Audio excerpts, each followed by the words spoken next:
Imagine being completely alone in one of the most brutal environments on Earth, Baffin Land, way up in the Canadian Arctic.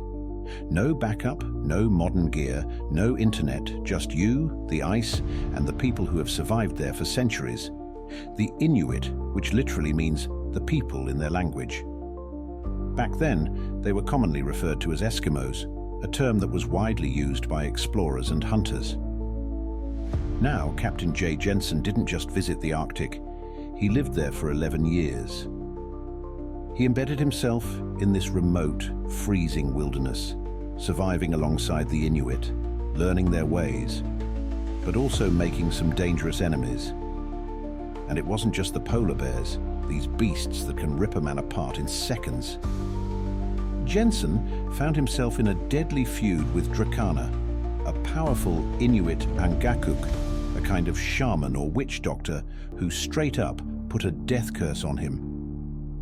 And this wasn't just some spooky story. Dracana had real power, and when he decreed Jensen had to die, people took it seriously.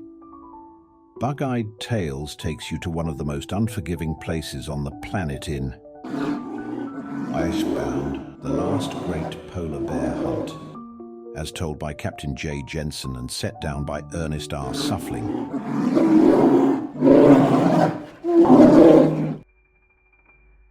Although from its tremendous size, the polar bear, especially in captivity, may appear to be a somewhat slow and clumsy brute, he is far from being so in his free and wild state.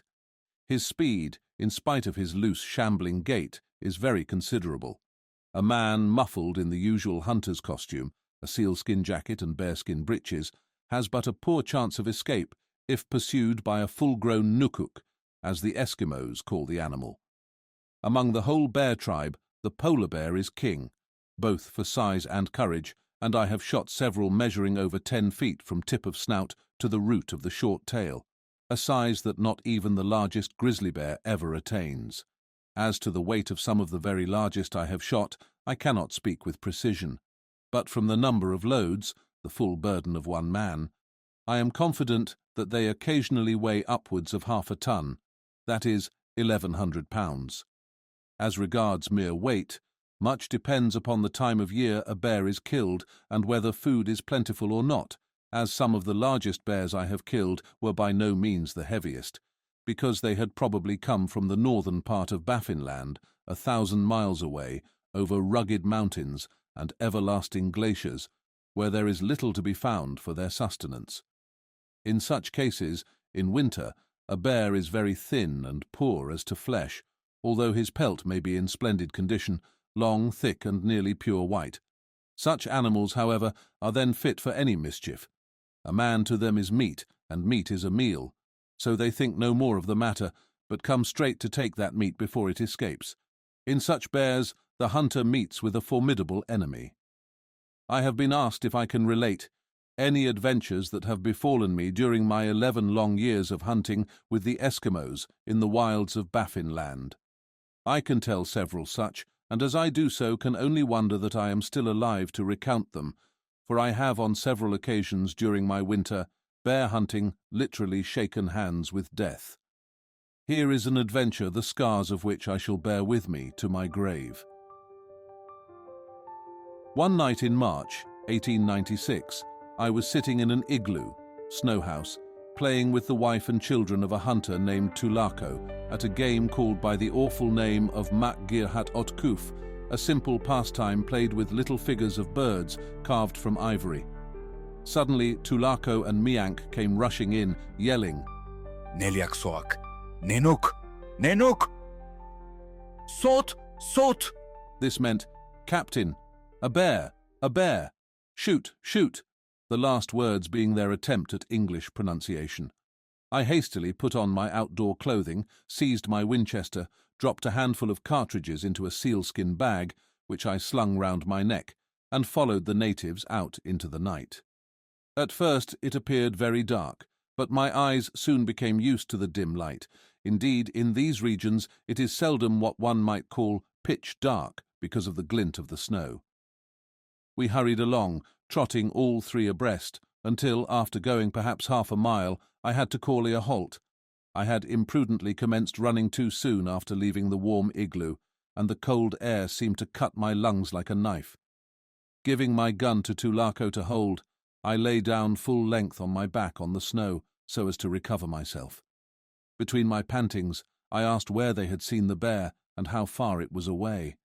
Before they could reply, we heard a snuffling behind a piece of upstanding rock close behind us. The next moment, an enormous, gaunt-looking bear shuffled silently from behind the boulder and confronted us. Tulako thrust my rifle into my hand as we rose to our feet and bounded behind the rock which the bear had just left, but Miank foolishly hurled his walrus harpoon, without which he had never ventured forth, straight at the bear's head. He struck the bear full in the cheek, causing a great spurt of blood, and for his pains received a blow on the shoulder which sent him flying yards away. But the weapon failed to hold and did not for an instant check the onrush of the furious animal, which charged straight at me, rising on his hind legs as he did so. He evidently thought that it was I who had struck him. Anyway, for the moment my heart appeared to stand still as the great beast towered above me, swaying his huge arms as if about to undertake a pugilistic encounter with me. He came at me so quickly that I had no time to raise my rifle to my shoulder, but judging the position of his heart, I pulled the trigger. To my intense horror, the cartridge missed fire. My next recollection was of waking up with an awful headache and a stiff sensation in my jaws as I tried to call out. Then I heard Tulako's voice at my side, bidding me lie still, and felt his hand on my chest, pressing me down. What had happened, I discovered later, was this.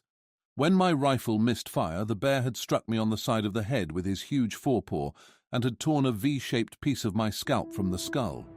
Miank's arm was broken by the blow he had received, and only Tulako remained to deal with the ferocious animal, which had dropped on all fours and was licking the blood from my wound. Taking advantage of the bear's back being towards him, Tulako stole from behind his friendly rock and launched his heavy harpoon with all his strength at the animal's side, burying the head deeply in its ribs. Thereupon the bear began to snap at the wound with its great fangs and to roll over in the snow, causing the shaft of the harpoon to fall out, leaving the head buried in the flesh, with 20 yards of line trailing from it. Presently, Tulako was able to secure the rifle, which lay a few yards from my senseless form, and having done so, he took careful aim at the bear's neck, just at the vertebra, and fired, or rather tried to, but again no explosion followed the pulling of the trigger. By this time, however, Bruin felt so uncomfortable that with awful roars of pain and rage he trotted off northward, leaving little spots of crimson in his huge footprints.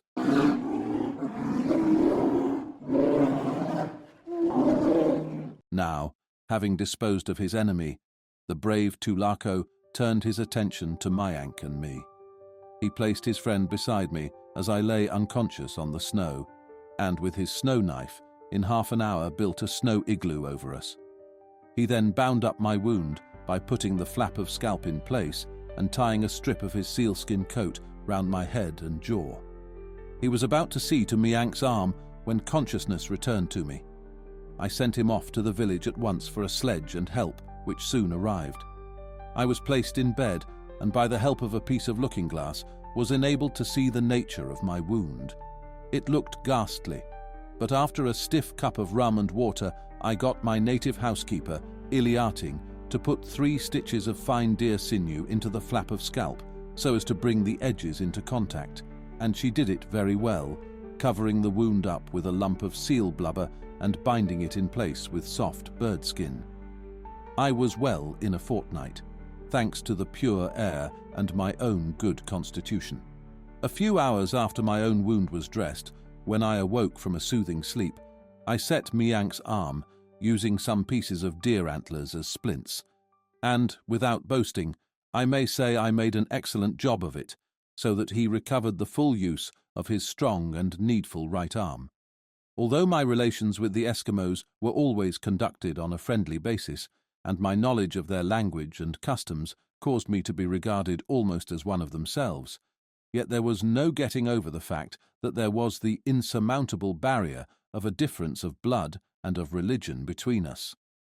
No one in the tribe, however, took any cognizance of this except the Angekok, or witch doctor, and that only on one occasion, an occasion which for some 3 weeks caused me to fear for my life. Before relating my experience, I must say a few words as to the Angekok and his powers. Among the Eskimos, there is no chief, as the word is understood by other savage races all over the world, but each tribe has its witch doctor. This individual, with his medicine bag containing all kinds of rubbish, performs incantations to cause a cessation of wind, to propitiate and calm rough seas, and to bring seals and walrus to the hunter. If any of the tribe are ill, he is called in, and brings his tylon, or skin drum, and his bag of charms with him. He then starts an incantation of howling, drumming, and dancing before the sick person. If the person dies, then the spirit has so willed it, but the Angekok has so far prevailed that the soul of the departed will, by his aid, go straight away to Kudlepameung, the world above the clouds, as they call their heaven, although they have no knowledge of God as we know him. If the person recovers from the sickness, then the Angekok triumphs and takes any article he wishes from the tupik, house, of the convalescent. It will thus be seen that the witch doctor scores in either event. In the occult powers of this bare-faced charlatan, every member of the tribe has implicit faith, and it is curious to note what strange effect this unquestioning belief has on individuals. They firmly believe that he can so charm them that they will die if he wills it, and though to enlightened Europeans this may appear absurd, yet on 3 occasions I have witnessed the death of persons upon whom a witch doctor has cast a spell, and that without any violence or poison.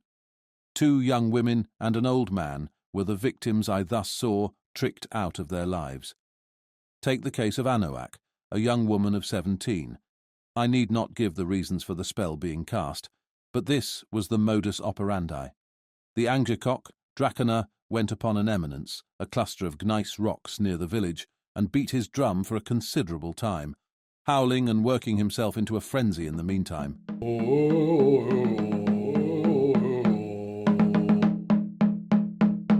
Then, extending his right arm, he pointed successively north, south, east, and west, shouting the girl's name, Anoak, as he did so, and leaping into the air. Next he thrust a long splinter of whale rib in a cleft of the rock, and hung upon it a little skin bag of medicine. So the incantation was inaugurated. Of course, I looked upon this as mere totem foolery, but not so poor Anoak, who was simply terrified at the spell which had been cast upon her. Nothing I could say would pacify her. Her belief was that she had to die, and that no power could save her. Then, night after night, Dracana would patrol 3 times round the tupik in which the luckless Anoak lived, beating his drum and howling his spell.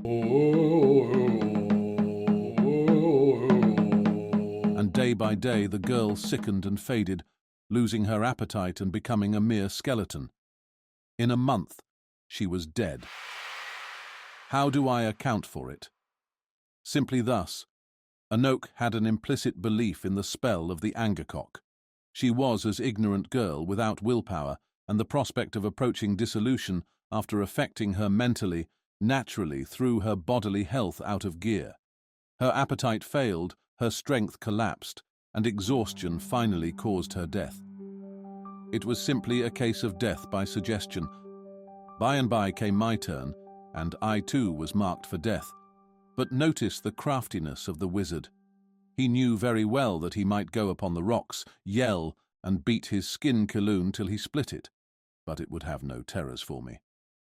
I was a non-believer in his mummery, and he was fully aware of it. But nevertheless, he came within an ace of compassing my death in another way. Dracana, the wizard, was a cripple. His right hand was malformed so that he could not hurl the deadly harpoon, and his left hand had 2 fingers missing. Yet at times, to the wonderment of the tribe, myself included, he killed the mighty polar bear.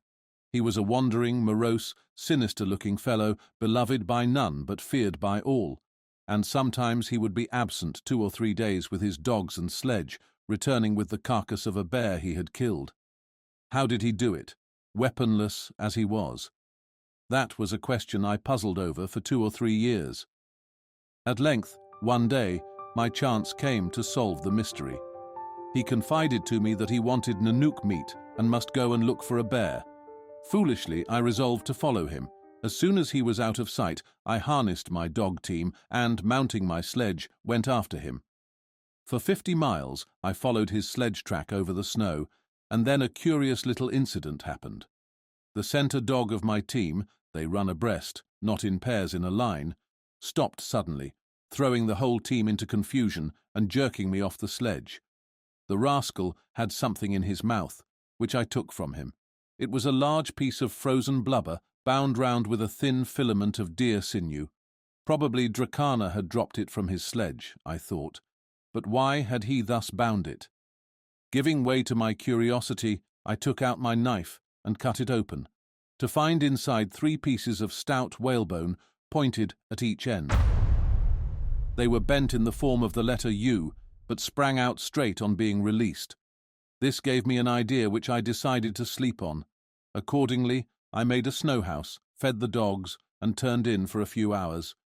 I was up and away early, and had not gone 6 miles when I saw a bear rolling on the snow. So, disengaging the dogs to harry the quarry, I followed as quickly as possible on foot. The animal could not stand, but was growling and rolling himself in the snow, making but a feeble resistance to the onslaught of my 8 savage dogs. This, of course, surprised me, as I had never seen a bear act so strangely before, and I naturally surmised it to be wounded, though I saw no blood. Calling the dogs off, I killed the monster at the 3rd shot with my handy Winchester, and proceeded to skin and cut up my prize. When I disemboweled the animal, I noticed that the stomach was bleeding. With the remembrance of my curious find of the previous day in my mind, I took my knife and slashed it open, when Dracana's mysterious method of killing bears was at once revealed. The stomach was pierced by a number of whalebone spikes similar to those I had cut from the piece of blubber. Evidently, the deadly implements were embedded in the blubber and tied with sinew, as I have described, being placed so that the bear would find and eat them. Then, as the food digested, the whalebone would be released, piercing the unfortunate animal's stomach, and so killing it. While I was loading the meat upon the sledge, my dogs began to bark. And looking round, I saw Dracana coming towards me on his sledge, evidently following the track of the bear. On his arrival, I was the recipient of volleys of vituperation, which so raised my wrath that my finger trembled on the trigger of my rifle. I calmed myself, however, and listened to my threatened doom. It was in vain that I told him I would keep his secret. He was beside himself with rage, and told me that I should be dead before the moon died, in about a fortnight's time. I packed my bear meat on the sledge and laughed in the frenzied witch doctor's face, tapping my rifle significantly. On reaching the station, I feasted the whole tribe. Faithful to his promise, Dracana next day cried my name from the hilltop, and came round the station every night yelling and drumming till I felt it would be a benefit to the whole tribe if I were to put a bullet through his howling carcass. As he had caused the death of at least 3 innocent persons, he richly deserved it, but I could not degrade myself to the level of a murderer. On the 4th night, a hunter named Tulibut came to me much agitated, and informed me that he and 2 others had been commanded by Dracana to kill me, the alternative being that unless they carried out his instructions, he would call them from the hill. He caused them to die. So much were these 3 poor fellows in Dracana's power that I quite believe, much as they respected me, they would have carried out his instructions by harpooning me had I ventured from the station. So for more than a fortnight I was practically a prisoner, barring the door of my hut, bringing the dogs indoors nightly for protection, and lying down with my revolvers beside me. By Dracana's orders, I was boycotted by all, and but for my plentiful stores, I should have been literally starved to death. I was indeed in a dilemma, and at last sent for Dracana to see how I could mollify him and so get my death sentence annulled. With my assurance for his personal safety, he came to me, and we held a long palaver with closed doors. He conceived his professional reputation to be in jeopardy from the secret I had discovered, and was wroth at my denouncing his spells before the whole tribe and at my attitude in not bowing to his authority. Perhaps I might have bought his friendship by gifts of a few trade goods, but that would be a dangerous and possibly fatal precedent to set to the whole tribe. To buy immunity from danger would be to show fear, and as a great white man I must be superior to any threats the Angekok could fulminate either against me or other members of his tribe for the future. And here is how, with a tremendous amount of inward quaking, I brought it about. Remember, I was the only white man for a distance of 300 miles, the next station being at Blacklead Island to the north, and totally in the power of the people had they chosen to slaughter me in an unguarded moment and drop me through an ice hole. I therefore deemed subterfuge permissible. Among my effects I had a double-ended box, one of a set of conjuring apparatus I had bought when in Boston, and with this to aid me, I awed and conquered the Angekok forever. I made him a speech, in which I am afraid I did not adhere strictly to the truth, for I told him that the box had come to me from the gods and conferred upon him the power of imprisoning the Tarnak, literally soul, of any Angekok who wished to harm either myself or any of my friends. "See," said I, "here is your Tarnak," exhibiting a little wooden figure of a man an inch high, which I pretended to clutch from the air near where Dracana was sitting. "I place it in this box, shut the lid, and give it a shake. So, now I take the lid off, and your Tarnak has gone. It has vanished. What will you do now?" The effect was instantaneous. The witch doctor had found a bigger humbug than himself. He grovelled at my feet, abjectly promising anything I demanded. "Go forth," I said, "and bring everyone here to my door and tell them of your power. Take your little spell from me and from my friends Tulibut, Ranga, and Sinipa, and promise never to kill another man, woman, or child, and I will promise to release you from my big spell." He went forth. The bemused natives came around my dwelling, and I made Dracana give his promise, and then exhibited the wonderful box empty. A twist, and there was the little Tarnak. A throw, and it had apparently disappeared into some part of Dracana's body. He never troubled me again. Perhaps the strangest adventure I ever had with a bear was on the shore of Countess of Warwick Sound, in Frobisher Bay, just opposite the island of Codlunan, White Man Island, where brave old Martin Frobisher wintered in 1576, when he was sent over by Queen Elizabeth to explore Meta Incognita, as it is still called. I have often been upon the little island, which is not more than about 14 or 15 acres in extent, and there is still some of the coal there which the old sailor left more than 300 years ago. Well, one summer's day, it was in mid-July, I was sitting on the shore of the mainland watching the icebergs lazily floating by and noticing the wonderful manner in which the sun had fretted them into peaks, gables, flying buttresses, and caves, when presently one of them paused near me, staggered and turned round, finally coming to anchor on the bottom of the bay on the falling tide. I sat and watched it for some time. Then it came into my head, as I watched the drift ice bank itself between me and the berg, forming a kind of bridge or causeway, that I might walk out and get on the berg and have a look round, just for the fun of the thing. To kill time, in fact, which in these dreary regions often hangs heavily on one's hands. Away I went, like a schoolboy, over the cracking, slippery causeway, and climbed on the iceberg itself, the first I had ever been on, although I had seen thousands go silently gliding by my station, looking like great lustrous jewels by day and ghostly fairy castles by night. I walked and floundered about, avoiding the great pools of water which had collected in the hollows, and frightening a flock of razorbills that were sunning themselves on a ledge above my head. Then an idea came into my head that I would like to climb up to the shoulder of the berg and survey the water around to see if I could discover a seal.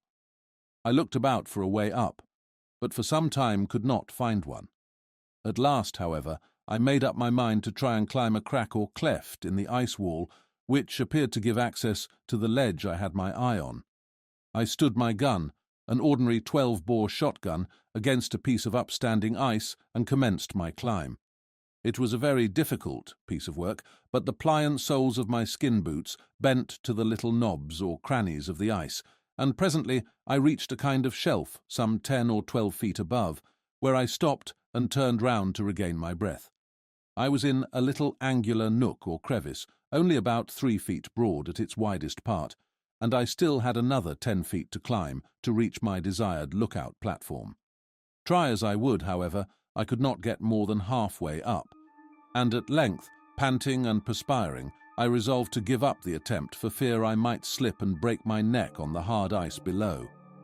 I had got down to my little shelf and turned round to regain my breath before scrambling down to the base of the berg again, when, to my surprise, I saw a bear looking up at me from below with his little eyes blinking, his red tongue lolling out, and his breath quietly steaming out into the invigorating atmosphere.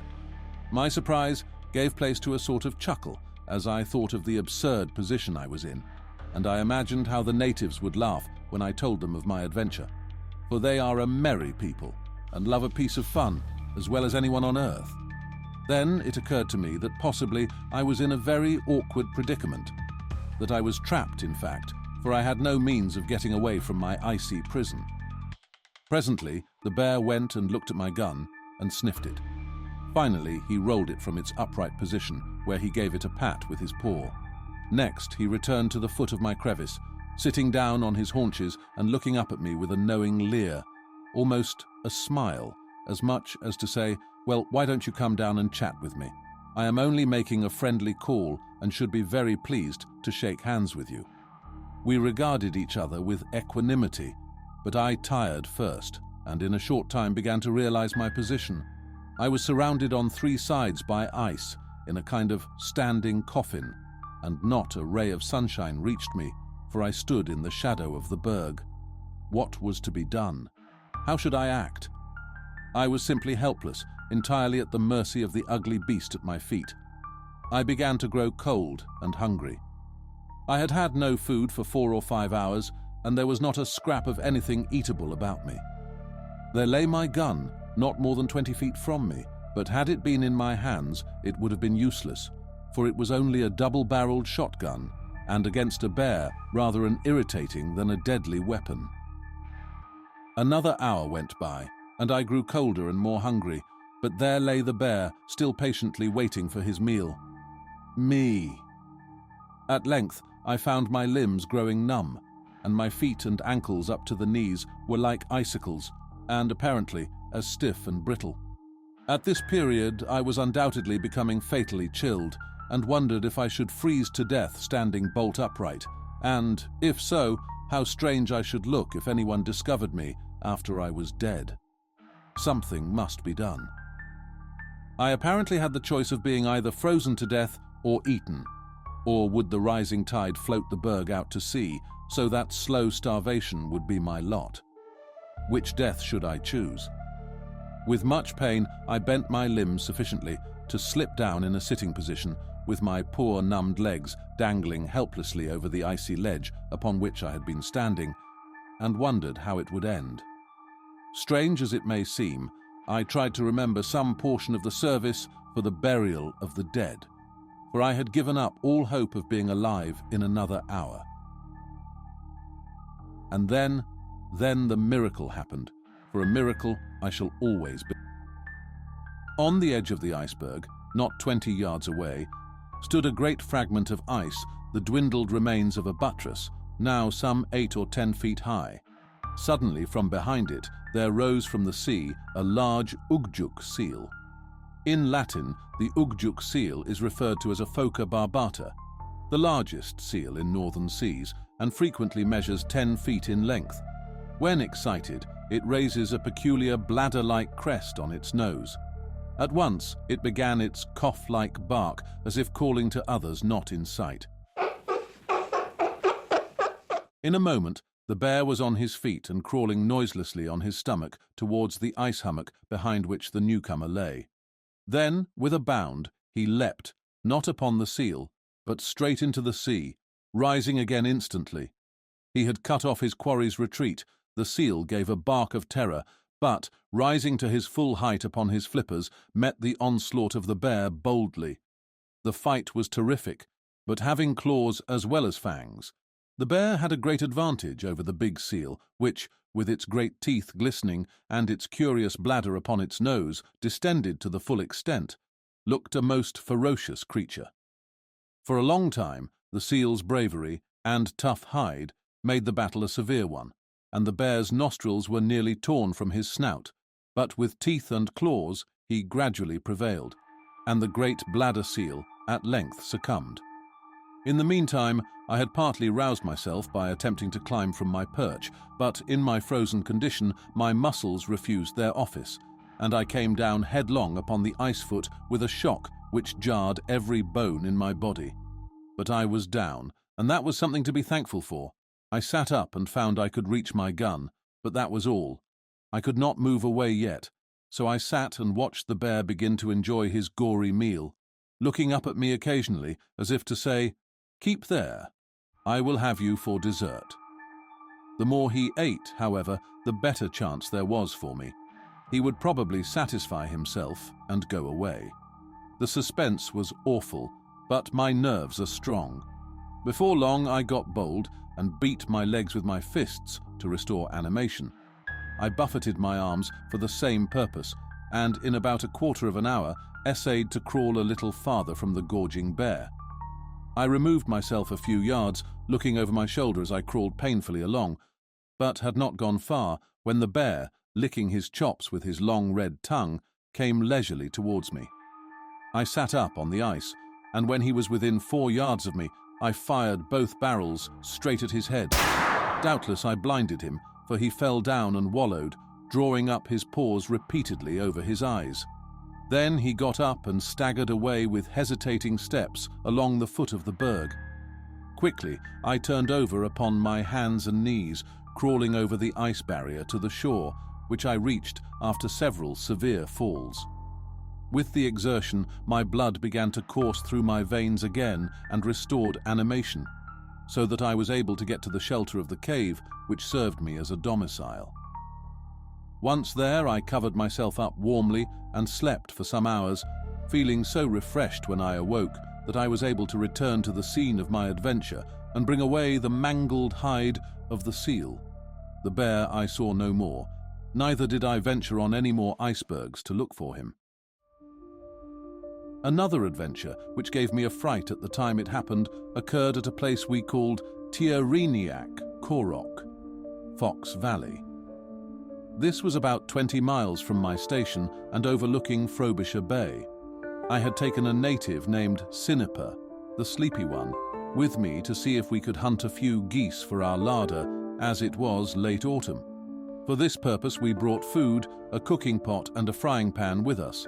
Our weapons consisted of a rifle, a shotgun, and, of course, a harpoon.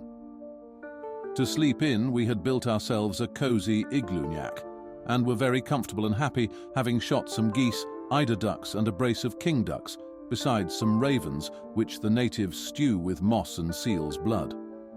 Then we retired to rest after smoking our pipes and closing with snow the hole at which we crawled in.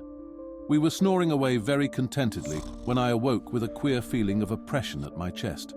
As I opened my eyes in the pitchy darkness of the dome-shaped snow house, I mechanically put my hand to my chest and came in contact with something wet and shaggy.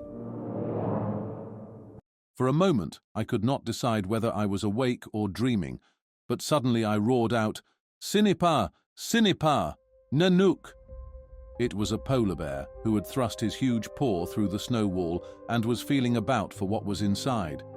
I was so confused that for the moment I could not move, but Sinipa was up instantly, and with a bound burst bodily through the yielding wall of the igloo-nyak. An example I quickly followed. It was pitch dark, but after running a couple of 100 yards, I stopped and knelt down to listen. I could hear Siniper still running, not far from me, but no sound of the bear. I whistled to Siniper and, under my breath, called, "Kaileri, come here," and he at once rejoined me. Then we held a whispered consultation.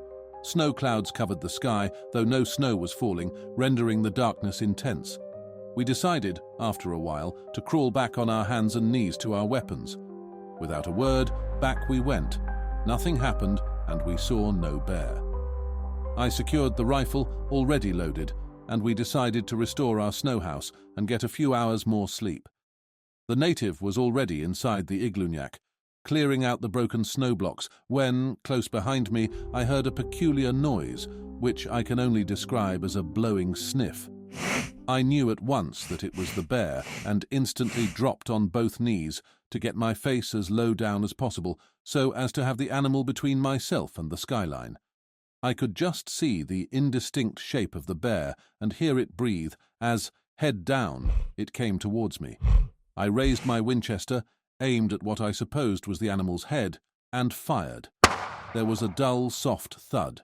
I fired again at the place where the bear had stood, and then jumped up and ran. No sound, no sight of the bear did we get, so we crawled back after a time to investigate. There was the animal, a medium-sized female, stone dead. The first bullet had entered through the forehead just above the eyes, gone clean through the skull, and then into the spine. Death must have been instantaneous. This is very unusual, for it is seldom a bear is killed with a single shot, and I have known one to take more than 20 bullets before being hit in a fatal spot. It was a testament not only to my skill, but to the resilience and ferocity of the creatures I had faced during my years in the Arctic. Each hunt, each encounter had been a battle not just of strength and endurance, but of wits and sheer will to survive. From the cunning of Dracana, who nearly outwitted me with his dark spells, to the icy standoffs with towering polar bears, I had walked the fine line between life and death more times than I cared to count. Yet, here I was, alive to tell the tale.